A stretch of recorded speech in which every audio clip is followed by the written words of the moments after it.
The Cultural Council's mission is to nurture, promote, and support a healthy, diverse, and inclusive cultural sector so that the arts and culture are a part of everyday life for everyone. We invite listeners to discover Florida's cultural capital online at palmbeachesculture.com.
Hi, and welcome back to the Artie Gras podcast. I'm your host, Sarah LaPierre, and I'm here with a very special guest today. She is a beloved ceramic artist and the executive director of the Lighthouse Art Center, Jeni Licata. Hi. Hi. Thanks Thank you so much me. for being here. No, I'm happy to be here. We have got a lot to talk about. I've got many questions for you, and I'm excited to get into it. But we definitely want to start with some background. Mm-hmm. So you started in psychology.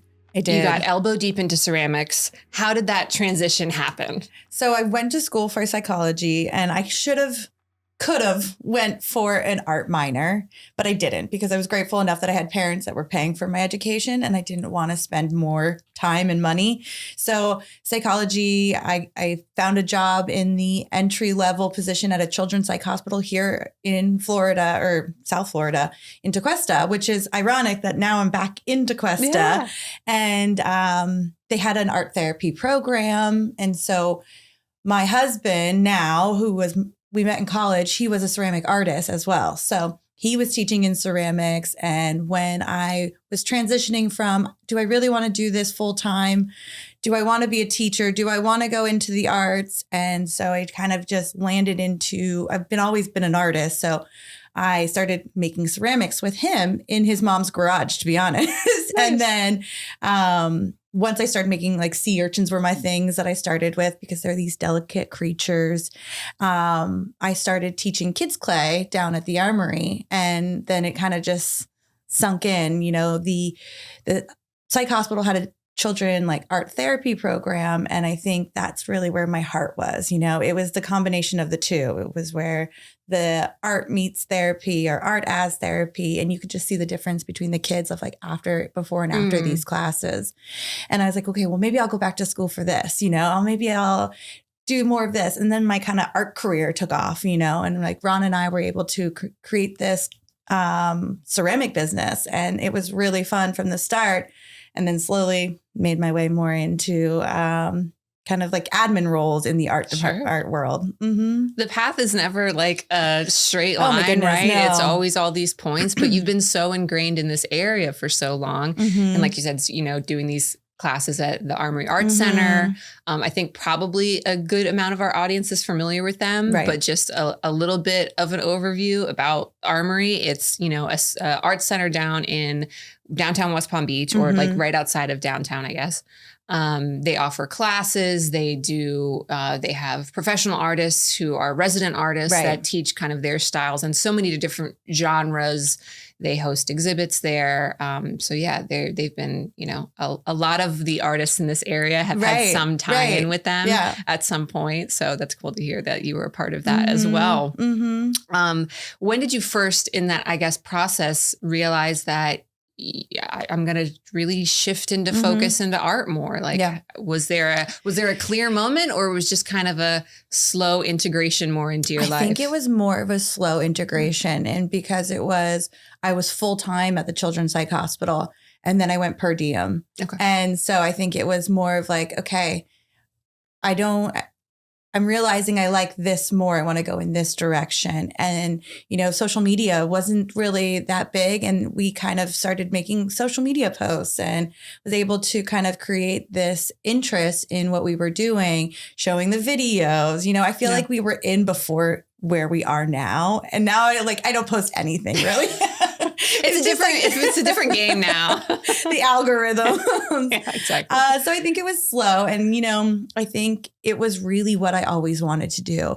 If I probably went back as like a kid, my parents were like, don't be a teacher, which is so funny because we come from long history of teachers in my family. Oh my gosh.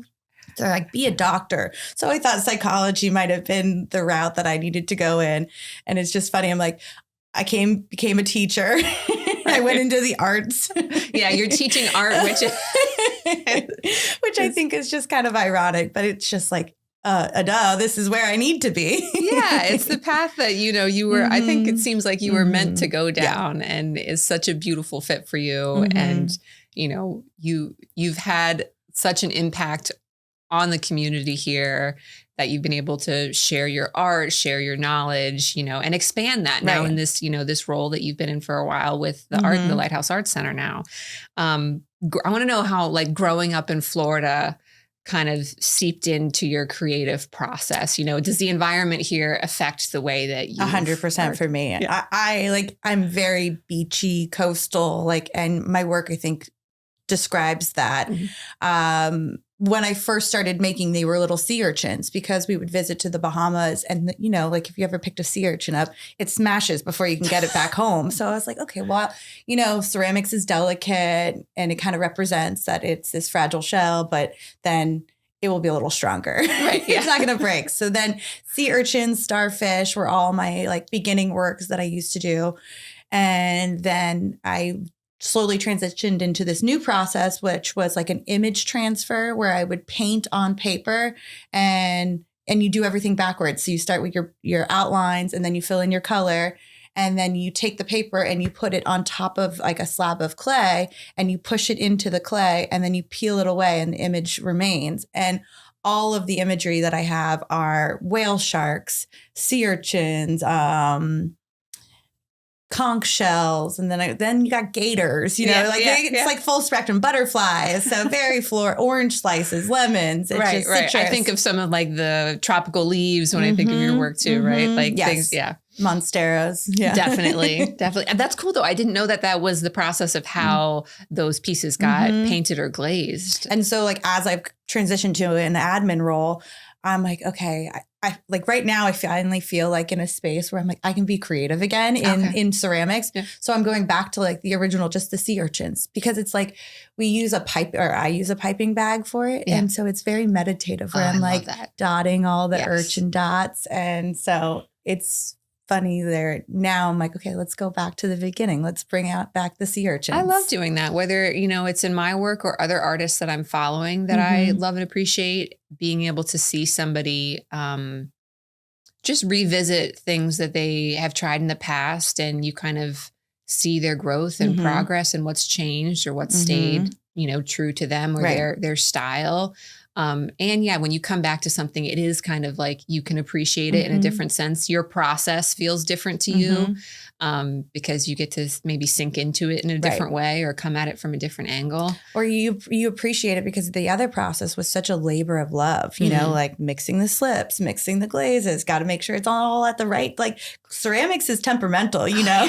You gotta there's a reason I'm a painter. It's got to be the right consistency. And so when you don't have as much time, that process, everyone's like, are you going to bring it back? I'm not now. Right. Not now. Yeah. I don't have time. Yeah. The length of time that it takes to create something and then also hope that it is a viable, successful final product, right? Opening up a kiln is like Christmas morning every day because you're did it survive? Well, I don't know. Christmas morning, I never opened up gifts that might have been destroyed. Because it's exciting, I guess. You're right. You're right. There's a good chance that goes the other direction. There's a good chance maybe you got something you didn't want. Okay. Fair point. Yeah, that could be. I love it. All right. Well, I mean, ceramics is definitely exciting. I love to dabble in it on the side, but I'm glad to hear that that's, something that you also still have time for your own creative process. I know you guys are very busy at the Lighthouse Art Center, which is wonderful. So we definitely want to get into that. Your, kind of path. This is like your second home now, I feel like, right? I live there. Yes. Yeah, exactly. But in a good way. I love it so much. And I think that shows and helps being in this role too. So let's talk about it like a brief overview. Lighthouse Art Center is in Tequesta. It's a beautiful gallery space, art studios, classes, workshops for all ages. So give us like the overview of what it is. So it is a community art center that we want to provide art for everyone. And it being, we have drawing, painting, ceramics, fused glass, textiles, and it ranges, like you're saying, from we have workshops that are one-time commitment. We have what we call like wind down Wednesdays and select Fridays, which is great for those who are with busy schedules. And it's like a one-time commitment where you can learn and how to throw on the potter's wheel, take a fused glass class and make a little dish, and everything's provided. And you do get to walk away with a finished product, So it's always like our introductory courses. Nice. We say, take this. Sometimes there's wine, which is really nice too. So it's a place where people can dabble a little bit if they don't have a lot of time or a lot of,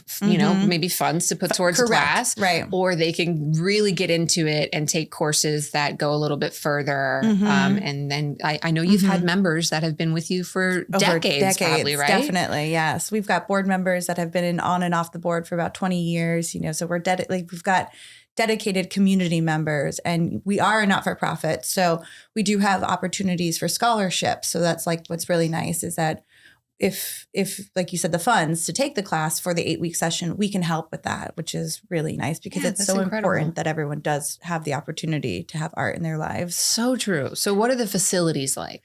So we are a 3-building campus. And so one of the buildings, which I call kind of like the main building, which is the gallery space and our 2D studios. So this is where you walk in and you have the exhibition that's on display. We've got most of our offices are in that space, and then 3 studios that's open for our painting and drawing and photography classes. Nice. We've got another building, which is our 385 studios, which is home to our new glass studio that just opened in October, and our jewelry studio. And then we've got another space that we call our flex space because it's flexible of what mediums can be taught in there. Gotcha. Okay. And then at our 395 Seabrook location is our 3D studios. So this was once an old EMT station from Jupiter Medical Center that has the Art Center has been teaching classes out of that space for a while, but because, again, not-for-profit life, we were working with what we had. And so we just finished a really big remodel for it. And we've got these brand new glass doors that's like they open up to the community, which is really nice during high season when it's beautiful Florida weather. Yeah. But like right now, it's the first time that we've ever had AC in this space, this garage space. And so it's just like another classroom that can be used year round, and brand new kilns. We've got a new shuttle kiln that kind of we're allowed to firework a little bit more frequently. Oh, nice. And it's more ergonomic on like more less labor intensive on our staff. A little bit more user friendly, right? Yes, exactly. Yeah. That's awesome. I mean, it's a wonderful place. I know every time that I visited, and I need to come to a workshop and take a class. I've never done glass fusion in my life. So that might be a cool one. And that one is always what I say, like when someone's like, I'm not an artist. I'm like, everybody's an artist. You just don't know your medium yet. There you go. Is what I always say. But I'm like, start with glass. Or I'm like, do you like puzzles? Because I feel like with the fused glass, you're given a tray of all of these broken pieces and you're putting them together and creating this design. And so it's very puzzle. See, you're speaking my language. I love a puzzle. So yeah, that's maybe one that I gotta get into. But I've definitely been there for many of the exhibits, and I am always honestly blown away, not just by the caliber of work, but the creativity of the, of the type of exhibits that you're hosting there. I mean, like you said, you have all of these mediums in house, but then the calls and the way that I think of the fiber show, the fashion show that happens. I mean, different ceramics that I've seen there. Of course, 2D and painting. I mean, there's just been some really, really special exhibits. And I know that there's one ongoing now. It's open. I think it started in April. It's open through August 1st. Yes. And that's the Roadside Reveries. Yes. Right. And it's something that makes you think about, like, nostalgic when you're on a road trip that you see on the side of the road that catches your eye that you want to stop and go see. And I'm a sucker for those too. Well, that's the best part of a road trip, right? And you walk in and you first see a sculpture that is made out of old beach chair vinyl, and it's like a cross or an X, and it's just this ginormous sculpture that you're like, that's a beach chair, but it's not a beach chair. Yeah. So it kind of makes you stop and question, like, oh, this is like a unique item. We've got a marlin that has over 100,000 Swarovski crystals on it. Gosh. And so that's a big eye catcher as soon as you walk in. And, there's a few different, like, I think in Florida more so, like growing up here, if you're ever driving down like 95, you see like live gators, baby gators, of course, yeah. Orange citrus.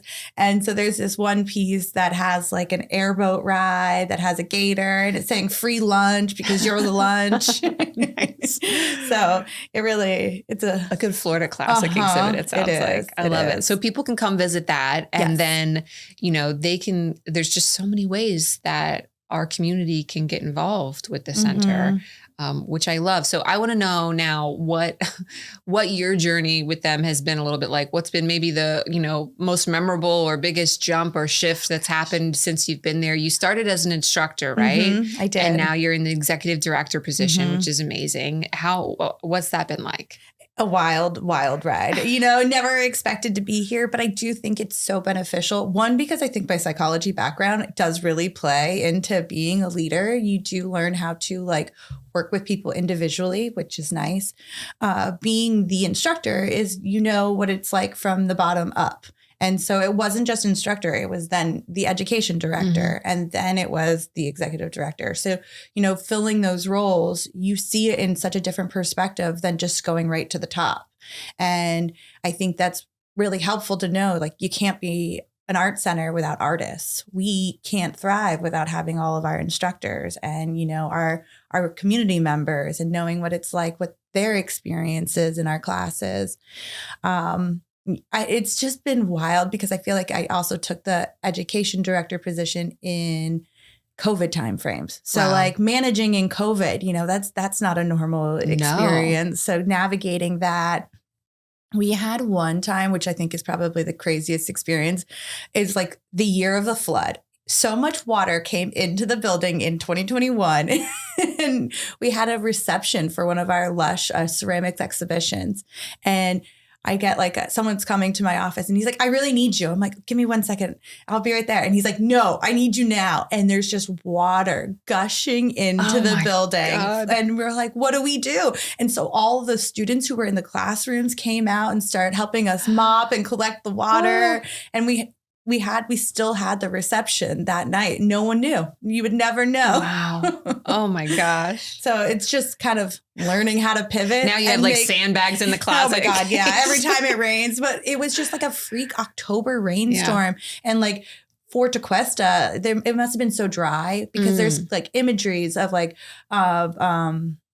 cars with water up to their windows in certain areas. So it was really a freak storm, but I think that might be my craziest experience of having to deal with, of pivoting, of okay, what do we do? Yeah, we have an opening tonight and a flood at the same time. And we're all dressed in our outfits for the night. So then we're like, okay, well, we'll just, thank God our studios have blow dryers. So we're blow drying our hair. Uniquely equipped to handle that situation. It was so ironic. Just seeing us in trash bags running around.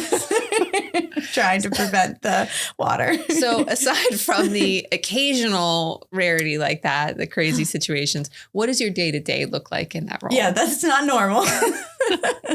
It's a lot of networking and, getting to know our members. I do spend a lot of time in my desk, kind of help creating the action plan for the organization. But that's what's so nice about working in art center is that, yes, there's a lot of admin work, computer work that needs to be done. But as soon as you walk out, you're in an exhibition. Yeah. And then you can walk into a classroom and see that they're working on these watercolor paintings and, walk over to the 3D studios and see what sculptures are being created. So it's just really about the community and making those relationships and making sure that people know what we're doing at the art center, because we have all these classes, but we also have 16 different outreach programs that we work with in the community. And, that's something that has grown since I've been there. And I think it's getting the message out there that what we are doing is, yes, at the art center, but it's also outside of our art center. And then that's a ripple effect too. Absolutely. So some of those like community programs, I'm thinking about Art Reach, the Veterans Art, you have Art Club. I mean, like you said, there's 16 of them, which is incredible. How, how do some of those programs, like, how do you see people come in and engage with them? And like, what kind of moments, I guess, are you witnessing when people get into those programs? It's life-changing because especially with our veterans, it's a partnership with the VA hospital. And so they do the recruitment for the students. We provide the art instructor and all the supplies.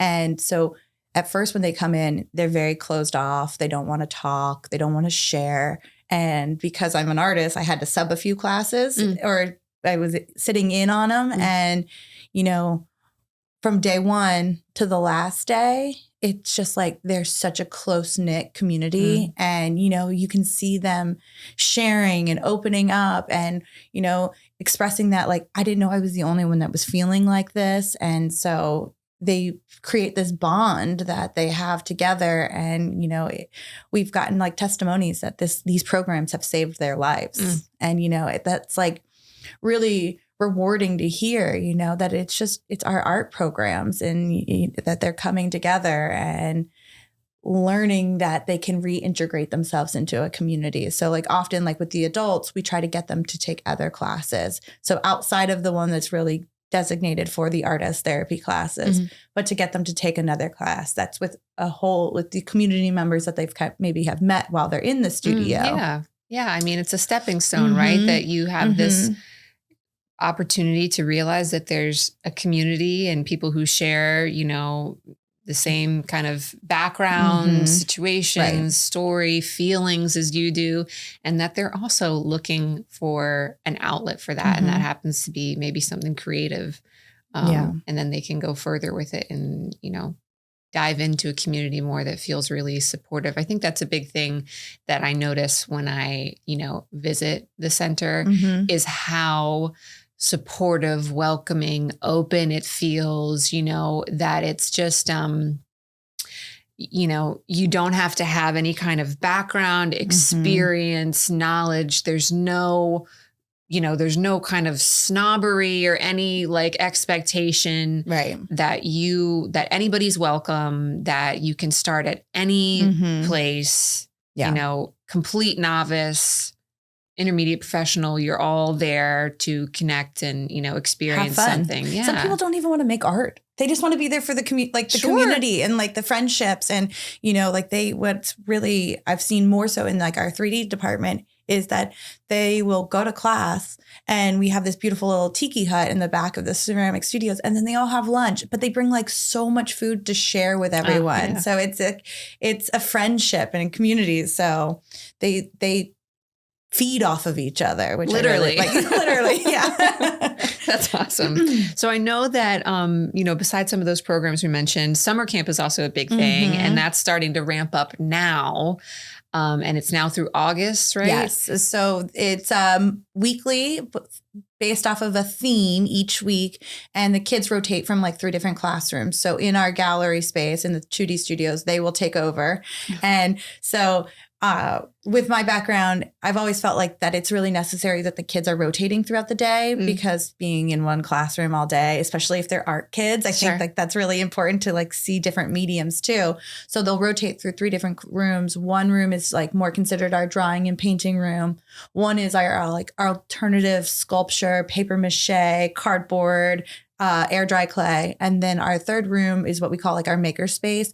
So we've got 3D printing pens that they can use, which cool. like with kids, you give them those pens and it is so amazing. I mean, with anything and really for children, there's like what we were talking about. There's no, they're not self-conscious about it. They just have an idea and they're going with it. And I love it. I think it's pretty remarkable. So it is Monday through Friday and it is 9 to 2:30 for the week. And there's still spots available. Is it all ages? Is there a certain age group? So we do 5 to 11. Okay. And then, what's also like great about camp is that the campers sometimes grow up and they become our interns. So there's always volunteer opportunities for the older students who are still interested in being part of camp, but like too old for camp. Yeah. So we've got interns. And then we've had stories where they've been campers, they've been interns, and then they've been instructors. That's awesome. So it's full circle. They're like, I used to come to camp here. So special. When you have something like that those children have grown up in it, recognize the value of it, and then are, wanting to be a part of that continuation. That's such a beautiful thing, isn't it? And we've been around for 60 years, the Lighthouse Art Center. So many people who walk in also say, like, I used to come to camp here. I used to come to camp here. I'm like, come back. keep taking classes. Right? Yeah. Plenty of adult workshops too. You can have your own version of camp. Yes. So we talked a little bit about, some of the things that people can get into short term. I know I saw something that Studio Sampler is one of them kind of. I think that's a really fun concept where I think it's a 4-part. Is that right? And people can come in. It's every Saturday. For like four Saturdays, right? And they can come in, they get to experience one studio. So maybe they start with the glass and the next ceramics, fiber, and painting. Is that right? I think it was stacking rings, jewelry. Stacking rings. That's right. That's right. Yes. So I just, I love that idea again that, come in, try some different mediums, experience some different techniques and tools, learn from these artists. And it's not a huge, heavy commitment. It's just like a literally a nice little sampling of these different genres. And because our 3 buildings aren't connected, we often see sometimes people just come and go from one building. But we like the Studio Sampler was try to get an idea of like, okay, sign up for all 4 of these classes, and then it will get you in all of the spaces. Get you connected with more of the space. Yeah, that's brilliant. I love it. I want to talk about another. Well, I mean, there's many events that I want to talk about. I told you this. There's 2 in particular that jump out to me. One that I'm just learning more about, which I'm very excited to learn more. And I want to share, even though it happens in January. So anybody watching this episode right as soon as it comes out is going to have to wait, and the excitement is going to have to hold till then. But it's called DART, and you're going to have to give me an overview of that. But So DART for Art is our annual fundraiser. And so throughout the year, we're constantly collecting artwork. And so if anybody in the community member has artwork that they want to donate to the Art Center, we will be happy to take it. We just ask that it's a value of $300 or above, but you could be a collector. So if you're not the artist, we will still take the artwork as well. And so why we are collecting this is because of DART, the event. And it's your typical gala where you have food, dinner, drinks, and we will wine and dine in the beginning half of the day or the evening. And at the end, we will assign you all a group. So inside your welcome bag, you'll see a little sticker that says, last year we had a theme of jungle allure. So inside your bag, you are the tigers. And so you're like, okay, I'm a tiger, but I don't know when I get to go. And so at the end of the evening, I will line you guys up in groups of about 20 to 30 people. We have another room that is designated to all of the artwork that was donated. So you get to go home with a unique piece of artwork for DART. And so at that end of the evening, this is like when everyone gets all excited. Sure. You get people standing up from their tables watching to see what's going on. And I put a blue line on the floor so I make sure no one's cheating. I make them start behind the line. I will have like on the screen, we'll pop up and say tigers. So everybody who has a tiger sticker will come and line up at the line. And I make everyone show me their sticker. Because when you have this sticker, you need to go and find your favorite piece of artwork. So I'll say on your mark, get set, DART. And everyone sprints into this room to find their favorite piece. Wow. And put their label on the exhibition label. And so once away. It's labeled, that's what they get to take home. Yeah, so it will have your name on it, and it will have your group name on it. I mean, how fun is that? I don't know who came up with this concept, but it is so cool and unique. It's unique because it's a fundraiser, it's a gala, but then it brings like the art perspective back into it. It gets the community involved because so many artists are so excited to know that they're part of the mission. You know, maybe they can't give financially, but they can give a piece of artwork, and then it gets the exposure that it's on display and going home with. We have like about 230 guests typically each year, and it is, from what I hear from other not-for-profit leaders and event attendees, they're like, this is my favorite event throughout the year because it's just got that unique aspect. And because the artwork is being donated, some pieces can be valued over like $3,000, you know, so you never really know what we're going to have in our collection for that year. Okay. So is there any kind of preview ahead of time where people know where they get to see all of the art, or maybe they see a little bit of it, they get teasers of it, but you really kind of don't know until you actually get there? We will have a program that's digital prior to the event, but you're seeing it in a 2-inch square. So you don't really know the size. I mean, we do have the measurements, but then before the event, so you can come, it's cocktail hour. And when you come for cocktail hour, you can walk through and preview the artwork. Okay. So then with the program, you can kind of mark your location. Sure. Okay. Like aisle B is where my number 1 is. And we always say, pick your like top 3. Sure. Because you never know what group you're going to be in, and you never know which one's going to be left. If somebody runs faster than you. Or that too. Yeah. And then it's like, but what I've learned is your favorite piece is not someone else's favorite piece. And it's so typically there when it's your turn. Like so many times I hear, I got my favorite piece, and they were in the last group. Yeah. And like for us staff, we get to dart at the very end. Oh, wow. And so my favorite pieces have always been there. So like everyone gets to dart. It's just ironic how it works that way. I love that. That is such a cool event. So I know that's a long ways off, but we have a lot to look forward to with that. So I hope that, there's even more excitement for it as it comes in January 2026. And if I'm going to say this, that people might be able to find a Sarah LaPierre this year if they choose to participate. That's so in exciting. Dart, because I love this concept so much. One of the other ones I want to talk about is just briefly we can touch on is the Plein Air Festival. So that happens in March I every believe. year. Yes. And that's been going on for a long time. We just celebrated the 12th annual Plein Air Festival. And I always love to see, I've never participated myself. I'm not a plein air painter.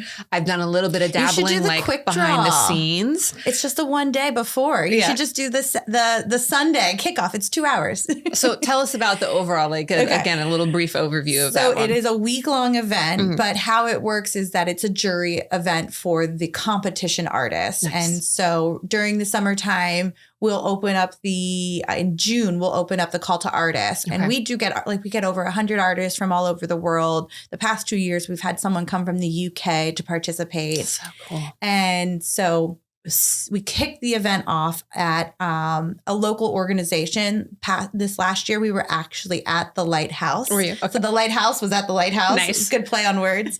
And so it's a quick draw, and we'll blow an air horn. Everybody who participates, this can be community members and the competition artists. Okay. And so we do have 2 different categories, an amateur and a professional. So that way the judging is fair. And so we'll blow the air horn at 10 a.m. and then they have 2 hours to paint. And so come 12 p.m., they have 30 minutes to frame everything and bring it to the judging location. So then it will be judged, and awards and prizes will be given out. And then the paintings are for sale. Nice. And so that's really fun because you do see so much talent in our community that comes and participates in it. And the Lighthouse this year was such a great space for it because you think everybody would want to paint the Lighthouse. That's not the case. They'll go and find like the dock with the pelicans sitting on it. Right. Well, that property is beautiful. Or like the tree that's out. I think of that huge, I know it's banyan not tree. Yeah. It's a ficus. Right. But it's gorgeous. So there's many little, potential vignettes there that could happen. So that's great. And I love to know that the call starts in June. Yes. So if people are interested in potentially applying to that, that's coming up. And then the deadline for the competition for that part is August. Okay. And so that is just to be the artist that can participate all week long. So it doesn't end on that Saturday. It keeps, or that Sunday, it goes all the way to Saturday. And so throughout the week, the competition artists are painting all around Palm Beach County and Martin County. So if you see an artist painting on an easel on the beach, on the piers, on the side of the road, they're most likely one of our plein air painters. And so plein air means painting outdoors, and it is fresh, wet painting. So they'll paint, frame it, bring it into the gallery and hang it, which is so rare. As you know, you want it to be dry before it goes into a gallery. So hanging is even, a little bit of an obstacle because you don't want to put your arm in it, or your finger in Hold your breath. Don't Well, so that's Monday through Friday. We've got free demos that are happening throughout the week. So if you wanted to learn how to paint with pastels, we've got an artist. Typically, we do a variety of the mediums, a watercolor, oil, acrylic, or pastels. So you can learn those techniques. But then the event. So Friday night is always the biggest event, which is the collector's party. And that is when I get a little more worried because I'm like, okay, make sure your purses are not rubbing into the paintings because it is floor to ceiling of paintings, because some of them are just so fast and can crank multiple out pieces. Oh my goodness, Yeah. so many pieces. We have one artist that he'll be like, I don't have enough room, so we'll put them on the floor because it's how they make their living. They do a plein air circuit, so we're trying to accommodate as much space as we can. But when they sell, they get home with them right away. So then that makes room for the artwork too. It's not like your typical exhibition where you buy something and it has to stay. It's going to stay on exhibit for, Okay. I love I love all these processes. And what's really unique about it is that they're seeing Florida from a different lens, where we take for granted, the drive to commute to work, and there's this beautiful bougainvillea. They'll stop and paint it, So I think it's nice to see how they perceive Florida. Yeah. Yeah, absolutely. Through the artist's eyes. All right. So, there's just so much exciting things happening at Lighthouse Art Center. I always love to learn more about it, but I did want to ask you more about your artwork. I know that you mentioned earlier that you've kind of getting into a space where you can start returning to more of your process, and you're coming back to kind of some of the classics, right? But how did it's Claw and Sea, right? Yeah, the Claw and the Sea. The Claw and the Sea. Where did that come from? So Ron always had the nickname the Claw from high school or college, I think it was. But his name is Ron Shaw. Okay. So Ron Shaw, Ron Claw is really now who he is. And I've been this beachy, bubbly person. So the Sea, kind of we were spitballing ideas of what would the Instagram handle, what would the business name be? Yeah. And I think I threw out a few different things, and I think the Claw and the Sea just kind of stuck the best because it's true to who we are. Definitely. When I always wanted to think when your pieces come to life, right? You're just creating this little ecosystem and environment whenever I see your work, whether it's I'm going to point to them on the canvas, whether a camera can see it or not, the sea urchins, the starfish, these elements that just feel so Florida coastal. Do you think that you will kind of continue in that same direction for a while? Is there any sort of vision around your work expanding in a different way or changing, or what your kind of process might evolve into? I already have started thinking about changes and what can I do with the time that I have now to put in to be creative. And I got really into shibori indigo dyeing. Oh, okay. Yeah. And so it's just blues and whites typically. And so I'm like, how do you make blue and white is also very sought after colors in South Florida. So again, it's a win-win, but trying to think of patterns of shibori and ceramics. So it's new that I'm doing more of just basic surfaces and glazing, dipping it in white first and then brushing on blue. And again, it's that meditative process where it's not super hard. You're just making a bunch of dashes. Right. And so that's something that and part experimental too, right? Because you have to then try these new techniques to translate that shibori dye into a ceramic glaze, which is not necessarily the most forgiving medium. Right. And well, what's great about like, I always call it the ugly duckling phase too. Yep, I know that phase. Where you like glazing is so rigid. It's like when it's sloppy, it's messy, but then you stick it into the kiln and it flattens and smooths and blends. And it's just, that's why it's Christmas. Yeah. I understand that. I understand that. So you started this process in a collaboration, right? You started in his mom's garage. Right.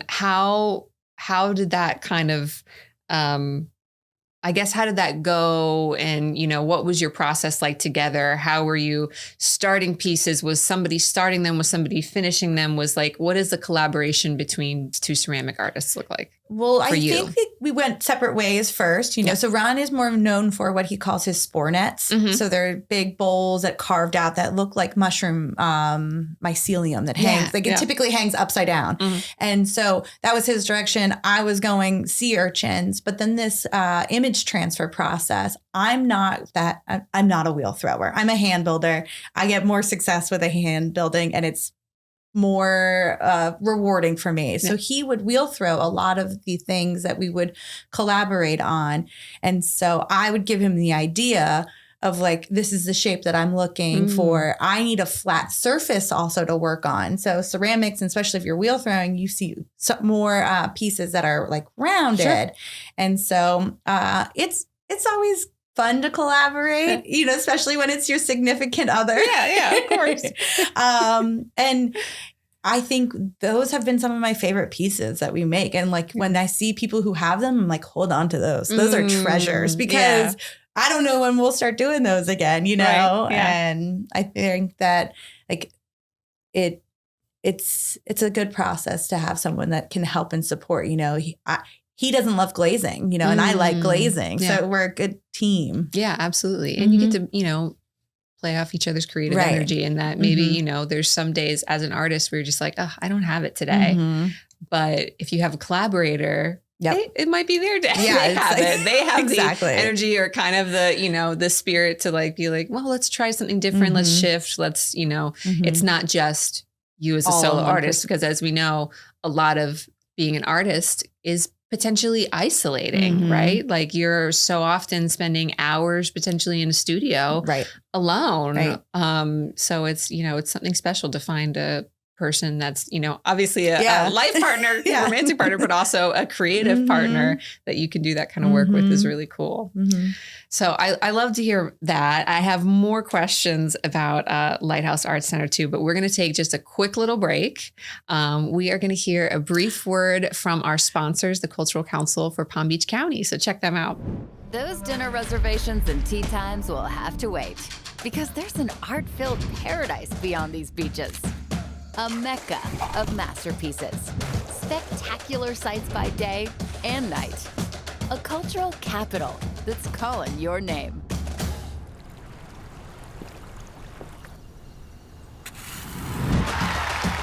See so much more than you came for in the Palm Beaches.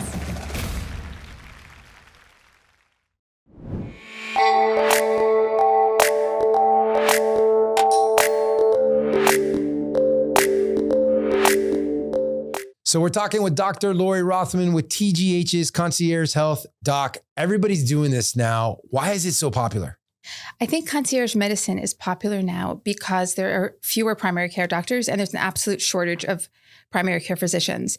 Concierge medicine is a membership practice where your doctor takes a limited number of patients, and this way you have more access to care and you can get seen when you need to. So what are the benefits? I think the greatest benefit is the personal relationship that you develop with your physician. Your doctor has time to spend with you, and when you need to be seen, your doctor's available. In addition, you'll have longer extended appointment times, and you'll have a 24/7 access. If you don't feel well on a Saturday night, you can call me. And what should I look for if I'm looking for a new concierge physician? I think same things you'd want to look for in any doctor. What are their credentials? Where did they go to school? Where did they do their training? And then how many years of experience do they have? Specifically for concierge medicine, you want to know how large is their patient panel, because you really want to know that they're going to be able to provide the service that they're offering. Well, that's awesome. Thank you so much, Doc. Thanks for being here. And that was your Medical Minute.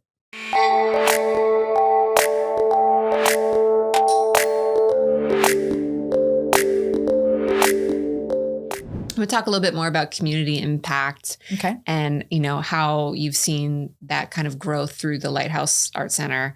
I heard somebody, I don't know if it was maybe in a video that I saw recently, I think, actually that was, partly produced, I'm not going to say is the right word, by maybe Ashley. by Ashley Yes. Walters. Yeah. And it was a beautiful video, part interview showing the center. And somebody mentioned just the transformative power of art and, how it impacts community in big and little ways. How has some of that unfolded right in front of you at the Art Center? I think like the two really big examples that come to me is we have a program that we call Art Club, which is partnership with Center for Child Counseling. And they bring students to the organization for Art Club. And so they are a bunch of children that have similar issues happening in their life, whether if it's a divorce, like a family divorce. And so the kids are there together to kind of heal, create, and express themselves. And, teens, we've all been teens. It's a rough age. It's hard. It's a rough time. Hormones are raging. And they were so quiet, didn't want to talk with each other. And, they became best friends, sharing phone numbers by like the end of the session. We were like begging not to have the class end because they were having so much fun together. And so it's just like really knowing how important it is to have a safe space to do artwork. And then we just, one veteran that comes to mind, like he was with us quite a bit. He's recently passed. And just to know that I just like, I see it in my mind when I hear it. He's leaving class one day and he's like, this place has saved my life, and like knowing that at an older age that it can still like something can change you. And he passed shortly after saying that. And it just like brings me peace to know that he was struggling and he found his peace at the end right before.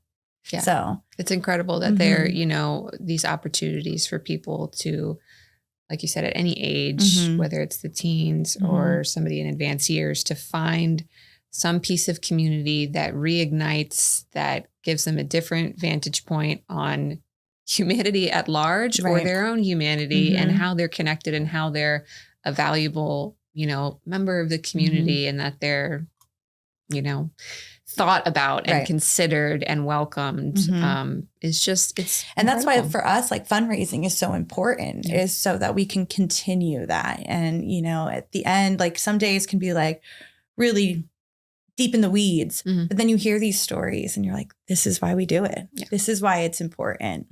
This is why you, have all the networking events that you can possibly go to and spread the word. And, that's part of the reason that I want to be here having these conversations. One, I love to talk with my fellow art community members, but, if there's any hope, of course, of advancing that knowledge that this exists, there's a place, there's, beautiful offerings that people can get involved in. And on the other side of that, if, you're not somebody who has the time to take a class, but you want to support that this thing exists and that is immensely valuable to the community, that you have a place where you can say, I love that mission.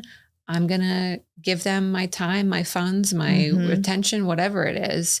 So yeah, I'm so glad that you've just been coming on and talking about all these wonderful things, because we're a hidden gem that's trying not to be so hidden anymore. We don't want to be hidden. I'm tired of the word hidden gem.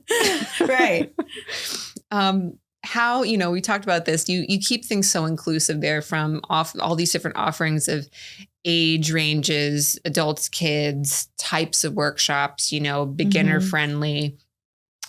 Is there anything that's coming up that you might be excited about that's a new add-in? I know you said you kind of expanded with the ceramics in a way, and you're always kind of testing out these new things like the sampler, I think it's the Wednesday, the Wine on Wednesdays. Yeah, Wine on Wednesdays. Our exhibitions always give me excitement too, because it's like, you may not be an artist, but you can appreciate art. So the rotating exhibitions that we have. And so upcoming for fall even, we've got this talented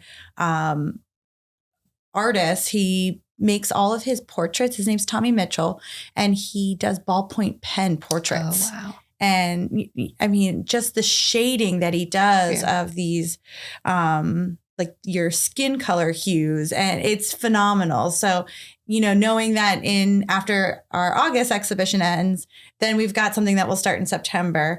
So those excitements. And along with that show is Call to Artists for a jewelry exhibition. So Wonderful. Excited to see. Jewelry is always a big hit for the organization because everyone has an excuse to buy an extra pair of earrings. Right. Yeah. I understand that completely.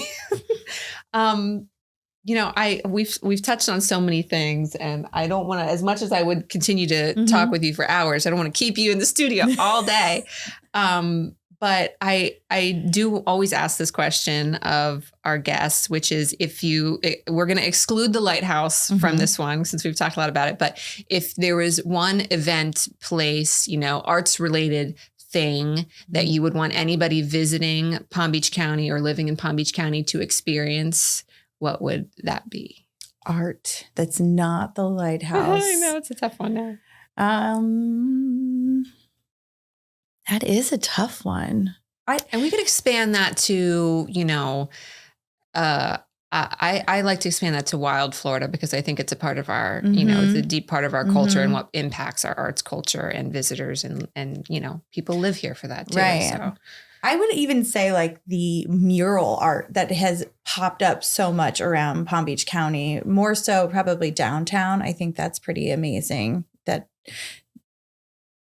wasn't a thing when we were growing up. No, absolutely not. So I think that's and that's a free thing that you can do to travel around Palm Beach County, downtown West Palm Beach. And there's a mural almost on every corner these days, which is pretty amazing. I mean, it's a great answer. It's truly, there are some incredibly impressive murals, from world-renowned artists in West Palm Beach now. So we really do have some amazing spots that, like you said, people can one under drive the bridge. by, visit for free. There's, you could take a little kind of walking tour. You could make your own walking tour.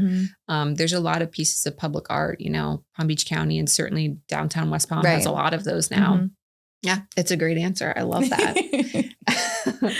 So what advice would you give someone who's creatively stuck? Keep going. Maybe experiment. Take another class instead, because I do find a lot of times where you want to do something and you're in a bad mood or you're stuck. Try something else. It will help, I think, a lot because I do jewelry now ever so often because it's not ceramics where it needs to be babysat. I can do a project, I can walk away. But there's so many things that intertwine between ceramics and jewelry that kind of come together. I'm like, oh, I can make this cute little pendant out of clay or, it sparks new and fresh ideas. Yeah. With the jewelry and the ceramics, is there anything unexpected that inspires your artwork? I think I'm pretty, who I am, I think is in my ceramics and in my artwork. It's really beachy. It's ingrained. It's ingrained. It's the life. Yeah. I think there's a lot of other sides of me that I don't always put into. Sure. I do love gardening. So or plants. I have if you walk into my office, it is filled with plants. And so, and fish tanks. I really feel like those two kind of merge into my work. Do they ever literally merge together? Because I know some people have aquaponic fish tank there's plants, live plants right? inside my tank. Yes. And so I feel like that, I guess if that's like a hobby of mine that does come into my work, that's one of it. But other than that, I think there's so many other hobbies. I'm like, how would I put that into? Oh my gosh. Yeah. How would you translate that into? I'm big into running these days. And it's like, you do a little running man on it. But nor they're just like scenes from like where I've traveled to. So I like to keep that in mind of like, we did a residency in Colorado where we had this beautiful place that we got to stay in downtown Breckenridge. Oh, beautiful. So you could see the mountains in the background. Yeah. But then I like did motifs of the mountains or their state flower versus Florida state flower. Okay. Very cool. Mm-hmm. So before I let you leave, I have just two more questions, really. One, you've been in this area for so long. You've been with the Lighthouse Art Center for so long. Do you have, a vision, a big goal, anything that you could share that you're, kind of working towards over the next maybe 5 years at the center? So our big goals, I feel like we just tackled those with this construction projects. Yeah. Right. And so with that being said, we've made more space.